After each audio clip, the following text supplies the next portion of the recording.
참 풍성하고 아름다운 찬양의 시간이었습니다. 먼저는 우리 민수에게 고맙다고 얘기하고 싶은 게, 원래 주일을 안 끼고 왔다 가려고 했는데 이렇게 사정을 했더니, 부탁을 했더니 이렇게 주일날 와서 연주를 도왔는데, 저는 깜짝 놀란 게 뭔가 특별한 악기를 연주하는 줄 알았는데 탬버린이더라고요. 그래서 어떤 손에, 누구 손에 달려있느냐에 따라서 음악이 틀려지는구나, 이걸 깨달았습니다. 그래서 상당히 고맙고, 또한 함께 협력해서 이렇게 아름답게 하나님을 찬양한 우리 식구들이 정말 감사합니다. 또 신앙도 좋은데 센스도 있어요. 그래서 밴드 이름도 양파밴드, 어년밴드라고 줬어요. 그래서 참 센스도 있고 유머도 있고 참 좋다. 참 우리 교회는 행복한 교회다. 그런데 이걸 누가 만드셨죠? 위대하신 왕, 영광의 왕, 그분께서 은혜로 이렇게 다 만드신 것입니다. 그래서 먼저는 우리 식구들 잘했다, 칭찬과 격려의 박수. 그러다 근원적으로는 하나님 감사합니다, 당신 덕분에 내가 이렇게 살고 있습니다라고 큰 박수 올려드리겠습니다.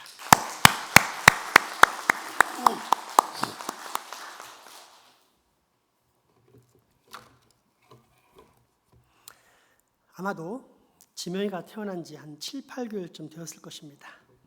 서울 시내에 살 때인데, 복잡한 서울, 그것도 집에만 갇혀 있으면 답답할 것 같아 콧바람도 쐬어줄 겸 해서 동해안 바닷가로 향했습니다. 아들이 바다라는 것을 볼 기회가 전혀 없었기에 난생 처음 탁 트인 바다를 보면 우리 아들이 얼마나 좋아할까라는 기대감이 들었습니다. 드디어 도착한 속초 바닷가의 백사장을 밟게 되었고, 이 정관을 품 안에 있는 아들에게 얼른 보여주고 싶어서 바다 쪽을 향해 몸을 비틀었습니다. 아들, 이게 바다야. 와, 오늘은 아들 왔다고 더 크게 환영을 한다. 파도 좀 봐. 정말 시원하고 신나게 출렁인다.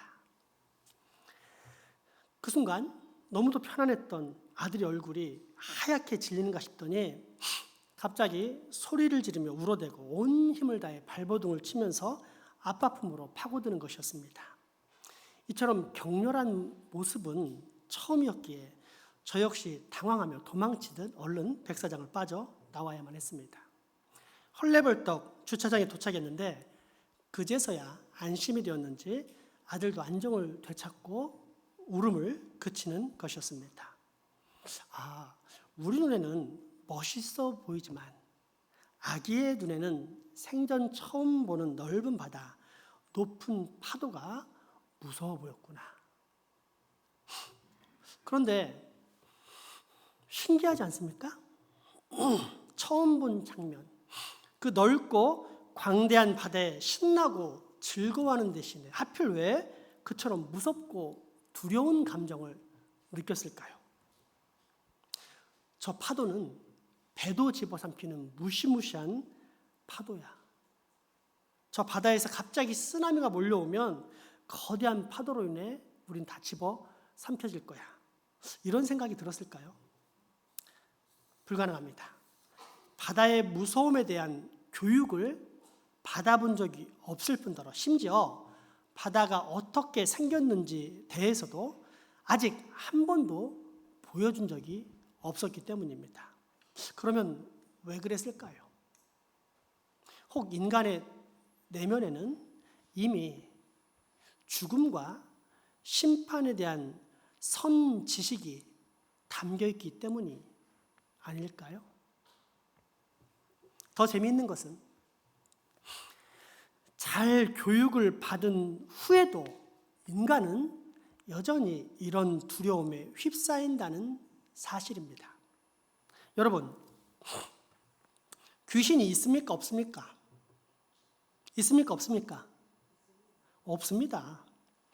흰 소복 입고 머리를 풀어헤친 무서운 처녀 귀신부터 옛날 화장실에 가면 빨간 여지 줄까 파란 여지 줄까 물어보는 소름 끼치는 귀신들까지 다 전설에 나오는 이야기일 뿐, 이 세상에는 그런 귀신이 존재하지 않는다라는 것을 우리는 교육을 통해서 다 알고 있습니다. 실제 우리는 지금까지 살아오면서 그런 귀신을 만나본 적이 없습니다. 저는 그런 경험이 없는데 혹시 여러분 중에 있습니까? 혹시 귀신 만나보신 분? 아무튼 우리는 무섭고 소름 끼치는 귀신이 이 땅에 없다라는 사실을 교육적, 경험적으로 확인했기 때문에 귀신들을 전혀 두려워할 필요가 없습니다. 그런데 신기한 것은 여전히 우리는 귀신을 두려워합니다. 특별히 보이지 않는 밤에는 그 공포가 더 커집니다. 여러분 중에 대낮에 공동묘지를 지나서 반대편으로 갈 수 없는 사람이 몇 명이나 됩니까? 아마 몇 명 있을 것입니다. 그 외에는 다 지나갑니다. 문제는 밤입니다. 한밤중에 아무도 없이 혼자서 공동묘지를 가로질러 갈 수 있는 사람은 몇 명이나 될까요? 아마도 아까와는 정반대의 결과가 나올 것입니다. 참 신기한 현상입니다. 분명히 교육을 통해 많이 배워서 이 세상에 귀신이 없다는 것을 잘 압니다. 그래서 공동묘지를 가다가 누군가를 만나도 그것은 사람이지 결코 귀신이 아니다라는 확신이 있습니다. 그런데 똑같은 공동묘지임에도 불구하고 밤에 가면 그때 만나는 그 누군가는 사람이 아니라 귀신일 것 같은 두려움, 그래서 귀신이 나를 덮쳐서 끌어갈 것만 같은 공포에 휩싸이게 된다는 사실입니다. 심지어 어떤 때는 멀쩡한 자기 집, 단 한 번도 귀신이 나타난 적이 없는 자기 집에서도 한밤중 홀로 있게 되면 왠지 저 어두운 구석 한쪽에서 귀신이 나타나 자기를 끌어갈 것만 같은 두려움에 사로잡히기도 합니다. 왜 그럴까요? 분명 귀신이 없다는 사실을 배웠음에도 불구하고 왜 우리는 이처럼 평생 보이지 않는 어떤 세력에 대한 인식이 있으며 또 그에 따른 죽음의 공포에 휩싸여 사는 것일까요? 혹 이것은 우리 안에 죽음과 그에 따른 심판에 대한 공포감이 이미 심겨져 있기 때문은 아닐까요? 맞습니다. 원죄를 지닌 인간, 생명의 하나님을 거부한 데서 오는 인간의 고독, 즉 무의식적 분리불안 속에 놓인 인간은 언제나 이처럼 장차 다가올 무서운 심판과 그에 따른 영원한 저주와 형벌에 대한 두려움 가운데 살아가는 것입니다. 즉 아무리 교육을 많이 받고 심지어 진화론과 유물론적인 교육에 의해 이 땅은 물질로만 형성된 물질만의 세계다라는 세뇌를 통해서 보이지 않는 세계라든지 죽은 뒤 심판이나 지옥 같은 것은 없다라고 부인을 해도 정작 사람 마음속 깊은 곳에 있는 영혼은 이를 거부한다는 것입니다. 왜요? 보이지 않지만 분명히 존재하는 세계와 더불어 하나님을 거역한 죄인이기에 그에 따른 심판으로 장차 영원한 형벌을 받게 될 것이다 라는 사실을 사람의 영혼은 너무도 잘 알고 있는 것입니다. 그래서 사람은 쉽게 두려움과 공포에 사로잡히는데 이것이 바로 인간의 실존, 사람의 진짜 모습입니다. 이때 심판하시는 분이 누구입니까? 천지의 창조주, 이전의 구속주, 그리고 장차에는 다시 오실 재림과 심판의 주, 우리 주 예수 그리스도 여호와 하나님이십니다. 하이델베르크 요리문답은 이러한 인간의 실존과 그들에게 곧 닥칠 가까운 미래의 운명을 다음과 같이 명확히 가르쳐줍니다. 제 신문답입니다. 하나님은 그러한 불순종과 반역을 벌하시지 않고 그대로 두시겠습니까? 결코 그렇지 않습니다. 하나님은 원죄와 자범죄에 대해 몹시 진노하십니다. 그래서 하나님은 공의로운 심판으로 이 세상에서 또한 영원히 원죄와 자범죄에 대해 형벌을 내리실 것입니다. 그러므로 하나님은 이렇게 선언하셨습니다. 누구든지 율법책에 기록된 대로 모든 일을 항상 행하지 아니하는 자는 저주 아래에 있는 자라. 아멘. 그러면 이제 사람의 입장에서는 어떤 결과가 나타날까요? 회피하고 싶습니다. 그 상황 가운데서 도망치고 싶어서 발버둥을 칩니다. 얼마 전 저희 교회에 형사들이 찾아왔습니다. 삼산동 금은방에서 절도 사건이 있었는데 그 용의자가 택시를 타고 장생포에 들어와 우리 교회 앞을 지나갈 가능성이 있다는 것입니다. 그래서 협조하면서 CCTV를 보여줬는데 당연히 협조할 수밖에 없었지만 그 CCTV를 통해서 그 범인의 흔적을 확인할 수 있었고 얼마 후 붙잡히게 되었습니다. 이 순간 우리 잠시 이 범인의 입장이 되어보겠습니다. 절도 후 가슴을 졸이며 몰래 숨어지는데 어느 날 경찰서에서 전화가 왔습니다. 어떤 기분일까요?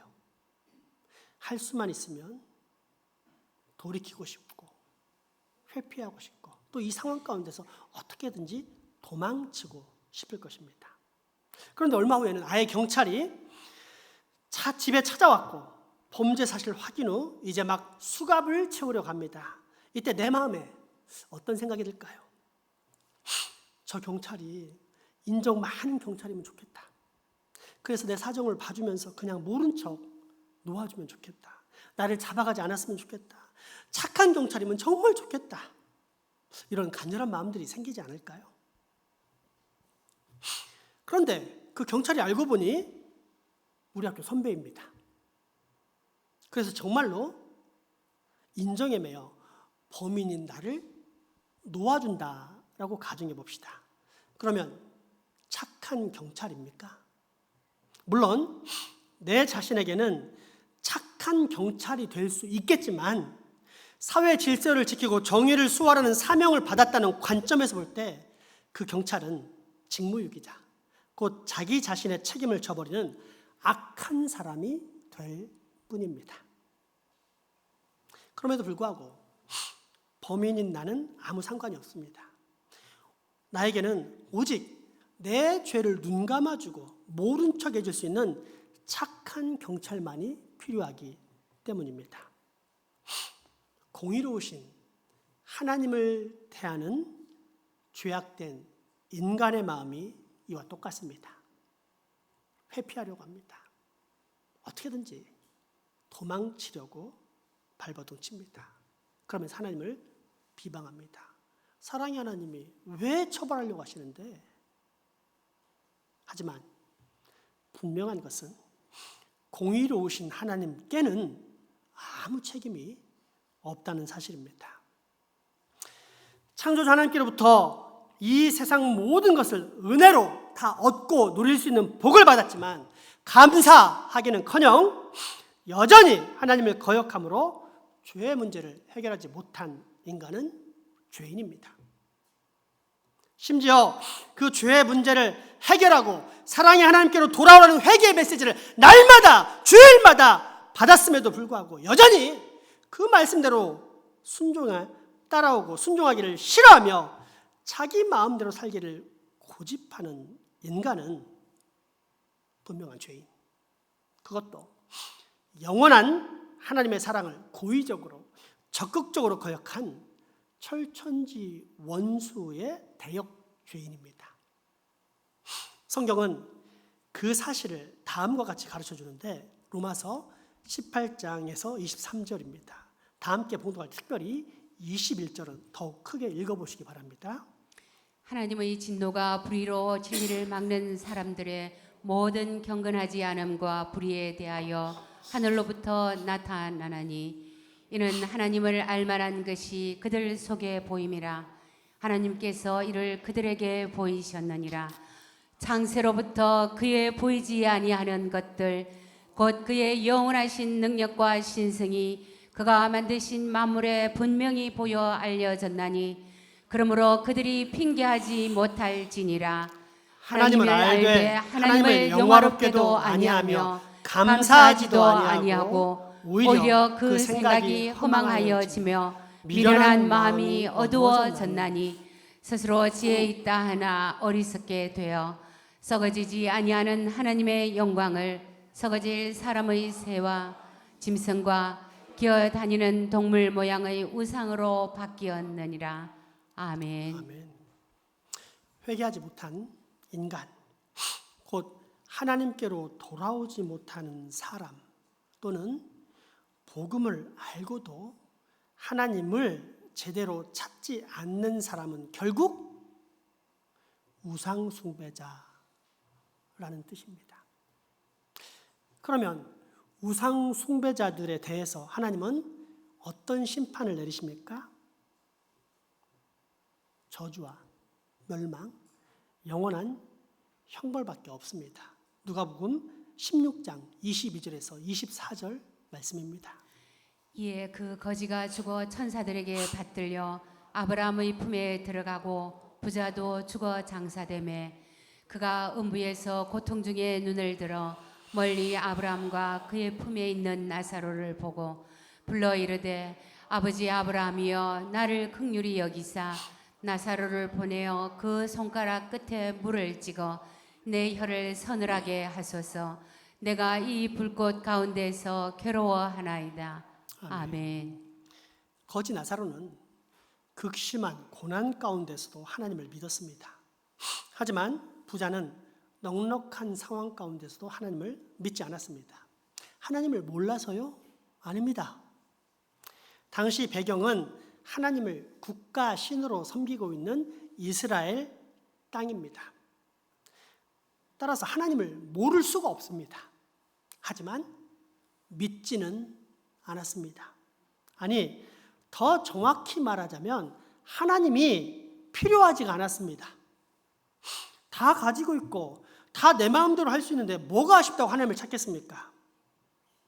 때문에 부자, 그 이름은 단순한 소유, 여부에 관한 이름이 아니라 남에게 아쉬운 소리 하지 않고 모든 것을 내 마음대로 하며 내 뜻대로 살아갈 수 있는 힘을 가진 자, 곧 교만의 상징이라는 뜻입니다.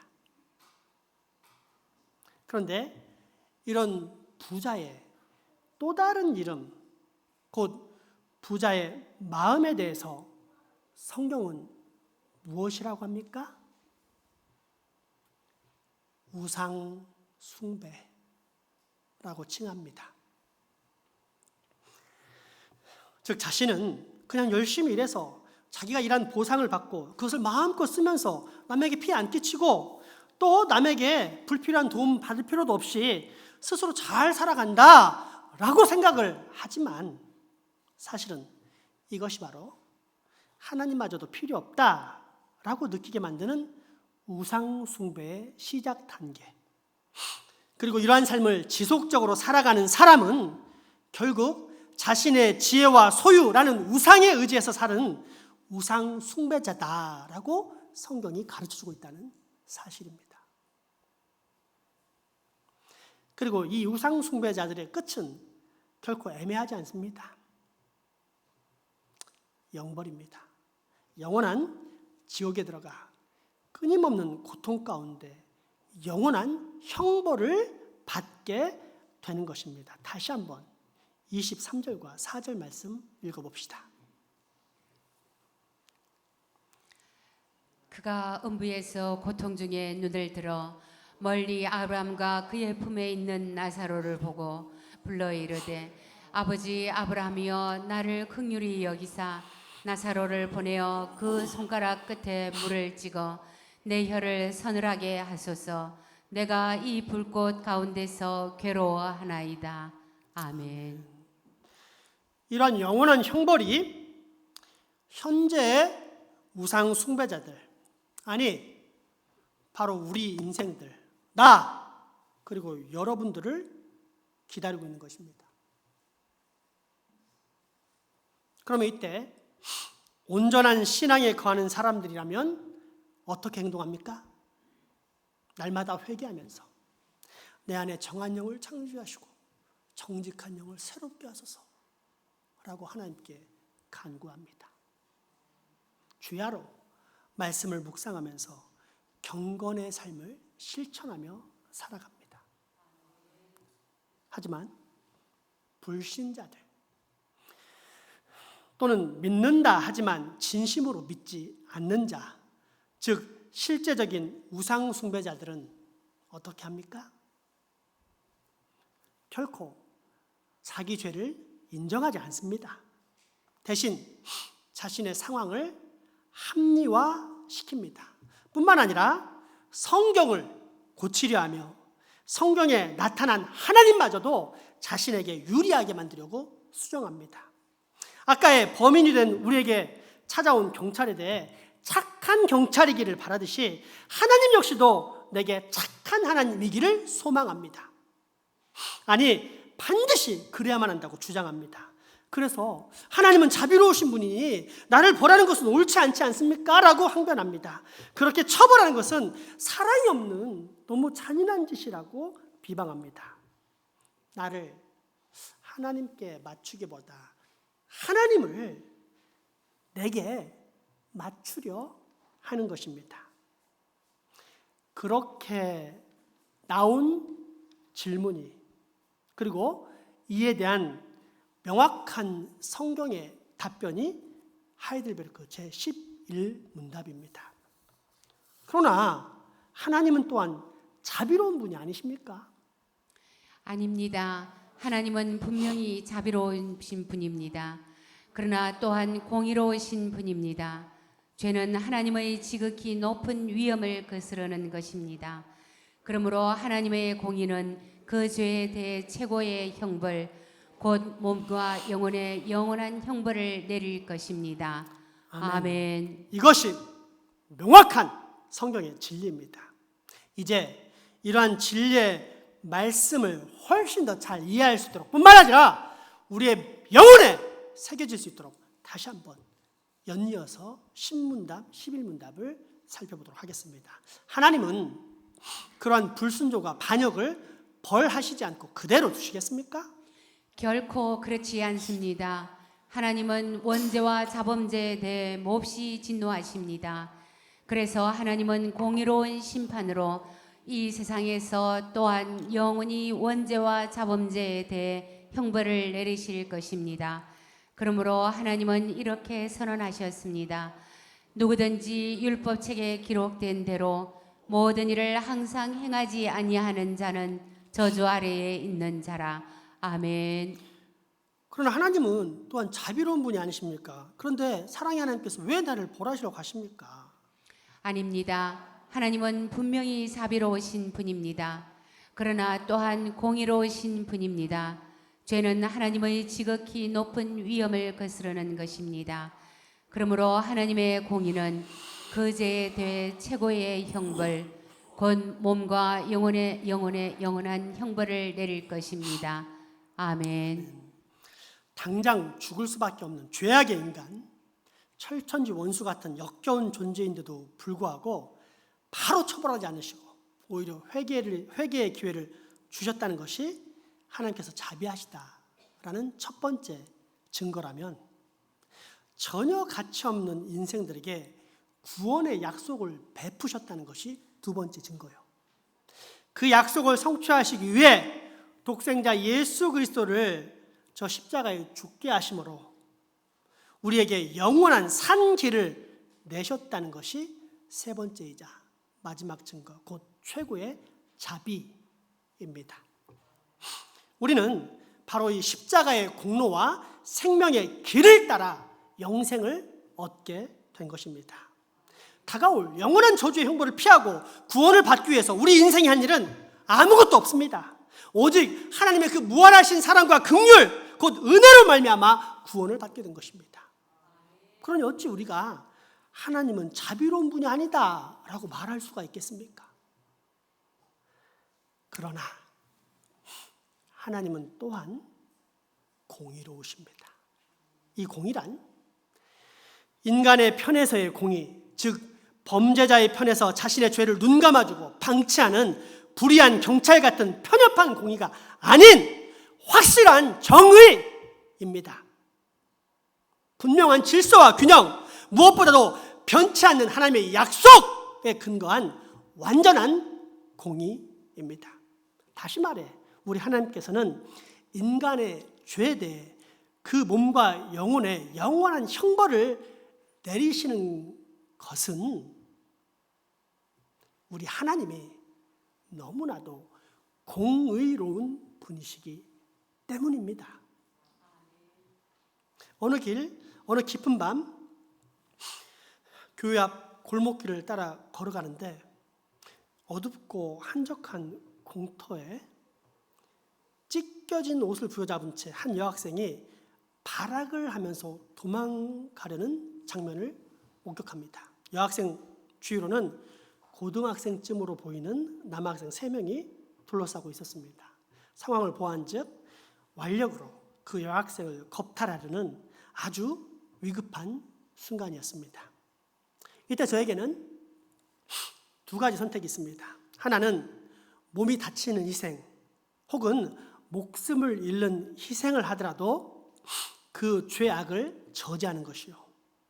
또 다른 하나는 그냥 내 일이 아니니까 못 본 척하고 외면한 것입니다. 그런데 이때 제가 이런 선택을 했다고 가정해 봅시다. 이 상황은 분명 폭력이 없이는 해결되지 않을 상황 같다. 그런데 나는 하나님의 사랑을 전하는 목사야. 이런 사명을 가진 목사가 폭력을 행사한다? 과연 맞을까? 그렇지 않아. 그러면 사람들이 하나님의 사랑을 전하는 목사가 폭력을 썼다고 비난할 것이고 그래서 하나님의 영광을 가리게 돼. 그러니 이것은 내가 나설 자리가 아니야. 그냥 지나치자. 이런 마음으로 지나치게 되면 여러분 어떻게 생각할 것 같습니까? 역시 우리 목사님은 목사님이야. 하나님의 사랑을 전하는 사랑의 사도야 라면서 칭찬하시겠습니까? 반대의 마음이 들 것입니다. 뭔가 허전할 뿐더러 우리의 내면에서부터 피가 거꾸로 솟아오름을 느낄 것입니다. 하나님께서 우리 마음에 심어주신 공의가 이러한 불의를 절대 수용하지 않는다는 사실을 분명히 깨달을 수 있을 것입니다. 그렇습니다. 그것은 사랑이 아니라 죄와 악을 방관 내지는 방치하는 또 다른 죄악입니다. 곧 자기만 안전하고 자기만 편안하고 자기만 잘 살면 된다는 이기적 보신주의, 사실상 자아중심적 죄악인 원죄에서 여전히 벗어나지 못한 상태라는 것을 확인할 뿐입니다. 그러면 그가 아무리 사랑을 강조하는 목사라는 호칭을 가졌음에도 불구하고 그는 멸망받을 죄인입니다.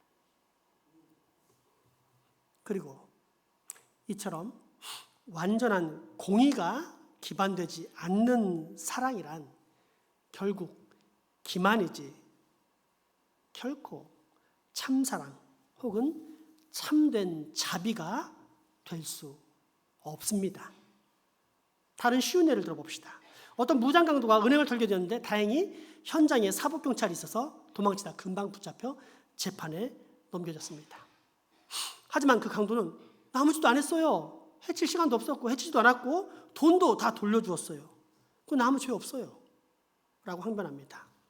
그런데 이 주장을 듣던 판사가 그 말이 맞다 라는 생각에 고개를 끄덕이면서 무죄 하면서 풀어줍니다. 그러면 우리는 이 판사에 대해서 어떤 판결을 내릴 것 같습니까? 매우 사랑이 많고 자비로운 판사구나. 칭찬하겠습니까? 아닙니다. 또 다른 잠재적 위험, 심지어 사람을 죽일 수도 있는 살인 미수죄를 방조했다면서 그 판사를 비방할 것입니다. 왜요? 그는 이미 정해진 법과 원칙을 지키지 않고 자신에게 주어진 권력을 자기 마음대로 남용했기 때문입니다. 물론 실제로는 이런 일이 일어나지 않습니다. 대신 재판 가운데 너무도 명확한 사실에 근거해 판사는 그 강도에게 강도미수죄라는 판결을 내리고 그는 곧이어 감옥에 갇히게 됩니다. 이것이 바로 공의입니다. 세상의 판사도 법과 원칙의 기준 때문에 이처럼 범죄자를 벌해야 한다면 온 천하를 만드시고 그 천하의 질서와 법을 만드신 공의로우신 하나님께서는 얼마나 더 우리의 죄를 벌하셔야만 하겠습니까? 따라서 참 자비란 결코 인간 편에서의 편리와 유익을 따라 변하는 자기적인 용서가 아니라 오직 하나님의 공의에 기초한 용서를 말합니다.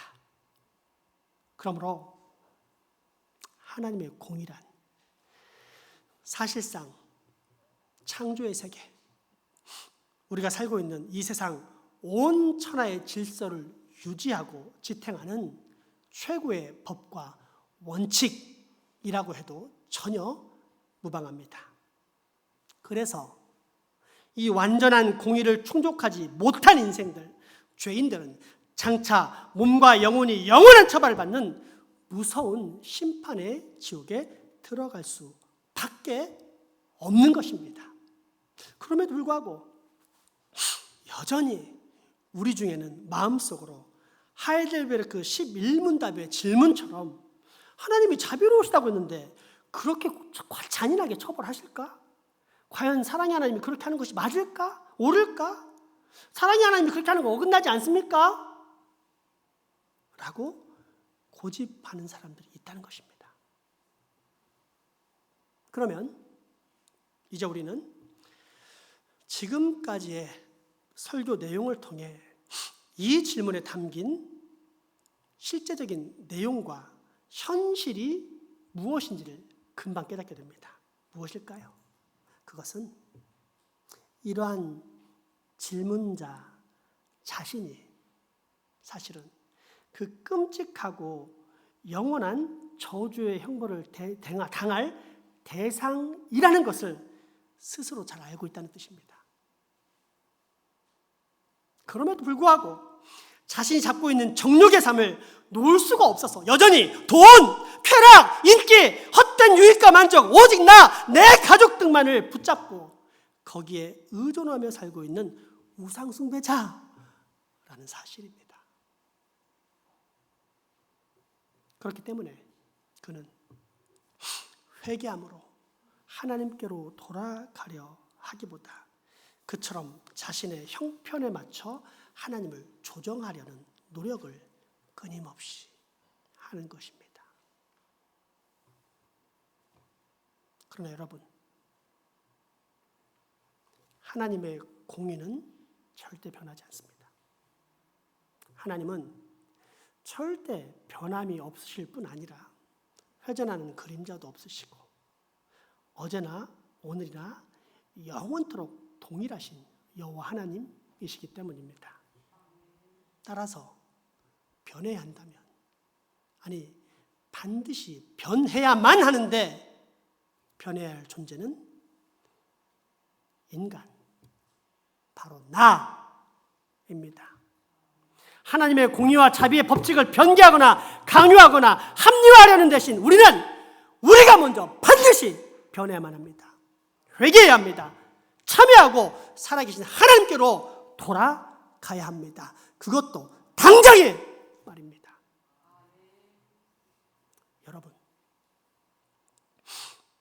여러분은 이 사실을 믿습니까? 믿습니까? 그렇다면 감사하십시오. 우리 주 하나님께서 여러분에게 그러한 은혜, 곧 믿음과 순종의 삶을 주셨기 때문입니다. 그러나 아직도 그렇지 않은 분이 있다면 이제는 변해야 합니다. 하나님께로 돌아가야 합니다. 그래서 구원받은 착각에서 이제는 벗어나 참 구원을 받아야만 합니다. 그렇지 않으면 우리의 몸과 영혼은 끔찍한 저주와 고통을 영원히 반복하며 사는 저 지옥 형벌 가운데 들어갈 것이기 때문입니다. 그럼에도 불구하고 여전히 믿기지 않는다고요? 아니, 변하고 싶지 않다고요? 어쩔 수 없습니다. 믿음이 생기지 않는 것.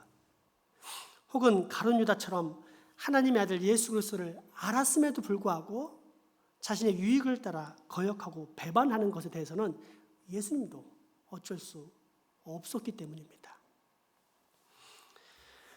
그러나 명확한 사실 하나는 장차 우리 인생이 어떻게 될지, 그리고 어떠한 선택을 해야만 하는지에 대해서 우리 주님께서 결코 애매하게 답변하지 않으셨다는 사실입니다. 오히려 너무도 명확하게 밝혀주셨습니다. 곧 하나님을 믿고 따르는 사람, 순종함으로 경건하게 사는 의인은 영생에 들어가고, 그렇지 않고 평생 동안 계속 자아중심적인 삶만을 고집하며 사는 죄인은 영벌에 들어간다는 말씀입니다. 이 죄인과 의인의 마지막 결과를 가르쳐 주시는 말씀, 오늘 본문 포함 마태복음 25장 31절에서 46절까지의 말씀을 다 함께 고백과 결단의 마음으로 봉독하겠습니다. 인자가 자기 영광으로 모든 천사와 함께 올 때에 자기 영광의 보좌에 앉으리니 모든 민족을 그 앞에 모으고 각각 구분하기를 목자가 양과 염소를 구분하는 것과 같이 하여 양은 그 오른편에 염소는 왼편에 두리라. 그때에 임금이 그 오른편에 있는 자들에게 이르시되 내 아버지께 복받을 자들이여 나와 창세로부터 너희를 위하여 예비된 나라를 상속받으라.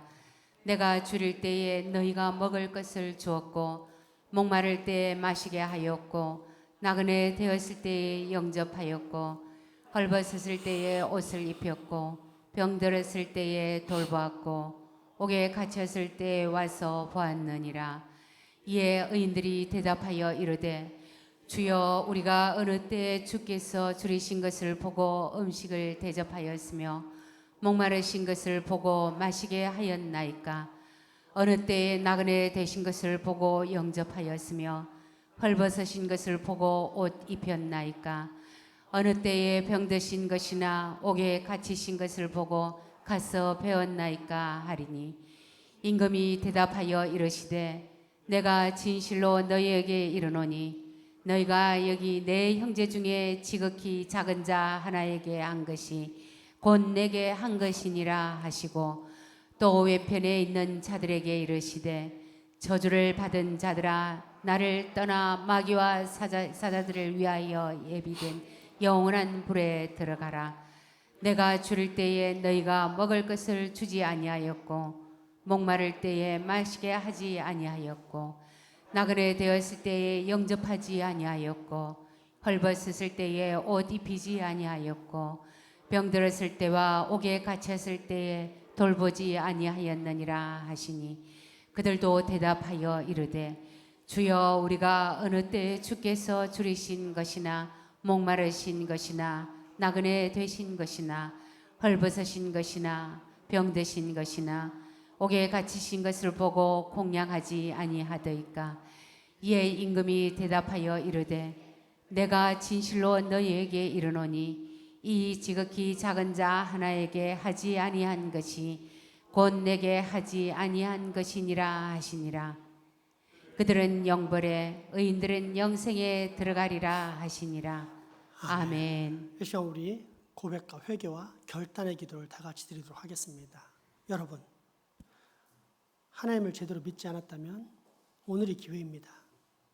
내 모든 죄악을 자백하오니 주여 용서하시고 나를 돌이키사 이제 하나님의 사람으로 만들어 주십시오라고 회개하시고 또 그렇게 살겠다고 결단하시기 바랍니다. 이미 구원의 확신 가운데 살고 있는 사람은 이제 곧 다가올 처참한 저주의 형벌을 받을 내 형제자매 가족, 내 이웃의 구원을 위해서 기도하도록 하겠습니다. 기도합시다.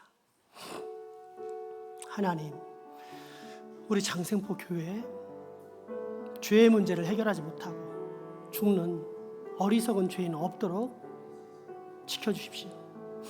하나님을 알지만 믿지 않았던 부자처럼 자기의 소유와 지혜, 자기가 갖춘 것에 의지하며 사는 우상숭배자는 단 하나도 없도록 그들의 모든 죄악을 깨트려 주시옵소서. 그리고 하나님께로 돌아오는 회개의 삶이 있도록 역사하여 주십시오. 하나님이 없이 살기 때문에 점점 더 하나님이 없는 삶으로 나아가는 불쌍한 영혼들을 다시 한번 강권적으로 붙잡사 우리 주 아버지께로 돌아올 수 있는 힘과 능력을 더하여 주십시오. 그리고 그들에게 이제는 여호와 하나님, 나를 구원하신 여호와 하나님의 은혜에 합당한 자로 살겠다라고 고백하고 결단하는 역사가 있게 하여 주시옵소서. 하나님의 그 놀라운 공의에 기초한 자비를 입은 자가 바로 나라는 사실을 깨닫고 예수님을 알고도 거역했던 가룟 유다처럼 되지 않게 그들의 변화의 역사를 하여 주옵소서.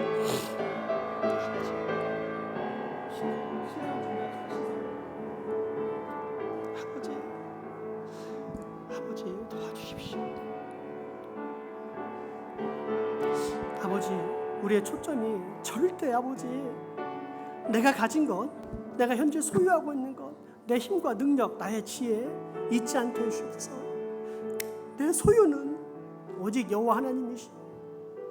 나의 모든 초점은 오직 십자가에 달리신 예수 그리스도밖에 없다는 사실 내가 꼭 알고 믿고 지키며 살 수 있게 도와주십시오.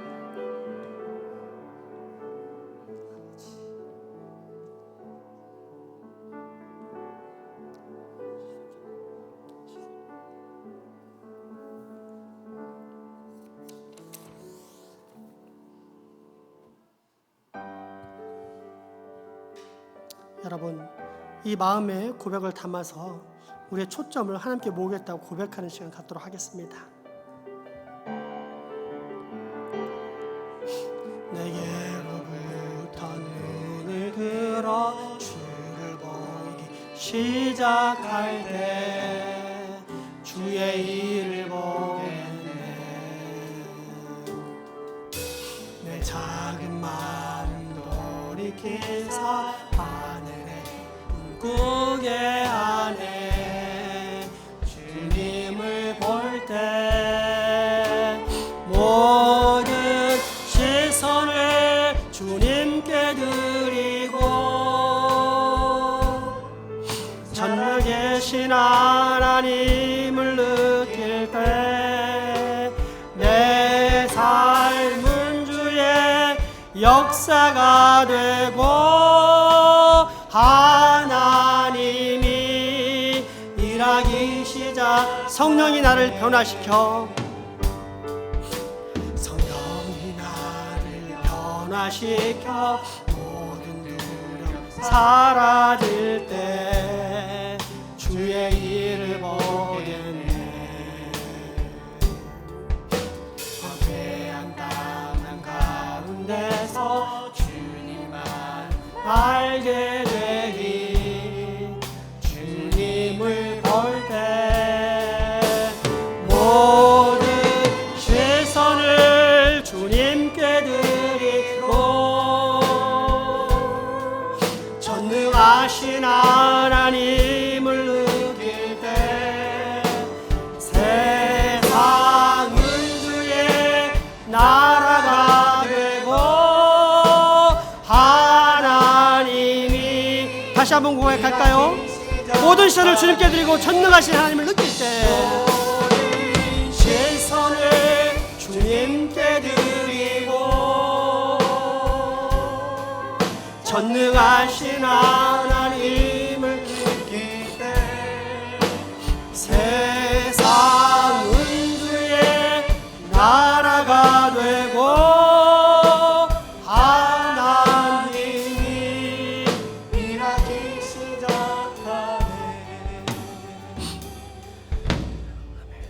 공의와 자비의 하나님 감사합니다.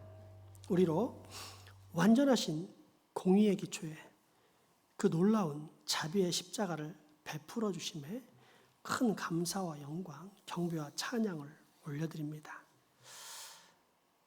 주님, 그럼에도 불구하고 온전히 회개하지 못하며 사는 저희의 죄악을 또다시 고백하오니 저희를 불쌍히 여기사 용서하시고 또한 우리를 이 죄악된 삶에서 하루속히 건져내어 주시옵소서. 무엇보다 주님, 우리로 하나님의 공의를 알게 하여 주옵소서. 그 공의를 기뻐하게 하여 주옵소서. 그 공의에 순종하게 하여 주옵소서. 하나님의 공의를 내게 맞추려는 어리석음, 완악함에서 벗어나 이제는 하나님의 공의에 철저히 무릎 꿇고 순종하는 참 겸손의 삶을 꼭 살게 하여 주옵소서. 예수님의 이름으로 기도합니다. 아멘. 우리 하나님께 헌금 드리겠습니다.